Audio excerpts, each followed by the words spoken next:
తీయాలని డిసైడ్ నేను డిసైడెడ్, నేను ఫిక్స్ అయిపోయా.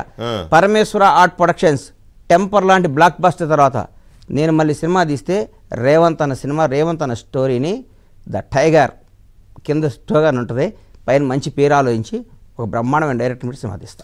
తీయడం మీరు డిసైడ్ అయ్యారు, ఆయన పర్మిషన్ కావాలి. మరి పర్మిషన్ లేకుండా తీయకూడదు కదా, ఆయన పర్మిషన్ తీసుకోవాలి. ఇది స్టోరీ అండి, మీ స్టోరీలో మాకు తెలిసిన కథలు ఇవి, మీకు తెలియని ఉంటే చెప్పండి, ఏం తీసేయాలని చెప్పండి. జనాన్ని ఒకటా అండి, ఎంతమంది విలన్లు అండి ఆయనకి, ఆయనతో పాటే ఉండి ఆయనతో పాటే తమ్ముడు ఎమ్మెల్యే ఒక ఇప్పుడు దాకా మంత్రిగా ఉన్న ఒక మంత్రి, బీఆర్ఎస్ ఎమ్మెల్యే మంత్రిగా ఉన్న ఆయనే మొత్తం స్కెచ్ అందించి సినిమాలే స్కెచ్ అందించి పలానా టైంకి వెళ్తున్నాడు, పలానా టైంలో మాట్లాడుతున్నాడు, నేనే పంపించాను, అన్ని నేనే చేశానని ఇరికిచ్చారు. అదే స్టోరీ ఇంటర్వెల్ బ్యాక్, అదే సినిమాలో కిక్ ఉండాలి కదా.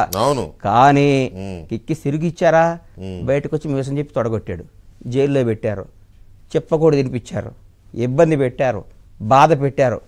సింహం బయటకు వచ్చింది, సింగిల్గా పోరాడింది, కాంగ్రెస్ పార్టీలోకి వచ్చింది, నిలబడింది.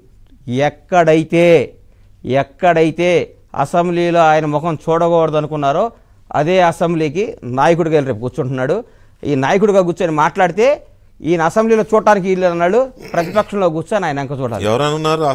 కేసీఆర్ గారు ఆయన ముఖం చూడకూడదు అన్నారు, కేసీఆర్ గారు ముఖం చూడకూడదు అన్నారు కదా, సీఎం గారు ముఖం చూడకూడదు అన్నారు. రాజ్యాంగం కరెక్ట్ అయితే ఈయన ఇవాళ నాయకుడిగా సభాపతిగా రేవంత్ అని కూర్చుంటే కేసీఆర్ గారు ప్రతిపక్షంలో కూర్చోవాలి కదా. ఎవరు అనుకుంటే వాళ్ళు అనుకుంటే వాళ్ళు కూర్చోవాల్సిందేగా, చూడాల్సిందేగా. రాజ్యం నిజమే. కేసీఆర్ గారు కూడా ఎమ్మెల్యేగా గెలిచారు కాబట్టి రావాలి లెక్క ప్రకారం.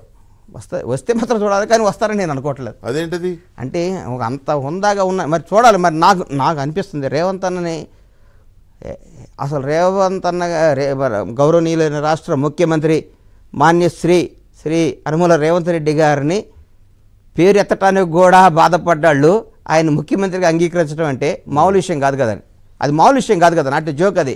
అసలు షుగర్లు, బీపీలు, జెల్సిల్ ట్యాబ్లెట్లు చాలా కొనాలి ఇప్పుడు, అసలు చాలా ఇబ్బంది ఉంది మార్కెట్లో మెడికల్ షాపులు ఏంట్రా ఇంత బిజీగా ఉన్నాయి అన్న. ఇందాక రేవంత్ రెడ్డి గారు సీఎం అయినాక షుగర్ ఇంజక్షన్లు ఎక్కువైనాయి సార్, బీపీ ట్యాబ్లెట్లు ఎక్కువైనాయి సార్, జెల్సిల్ ట్యాబ్లెట్లు కొనుక్కుంటున్నారు సార్. ఇది ఒక వారం 10 రోజులు ఒకసారి సెట్ అవ్వాలంటే అని మొత్తం రాజకీయాల్లో గెలుపు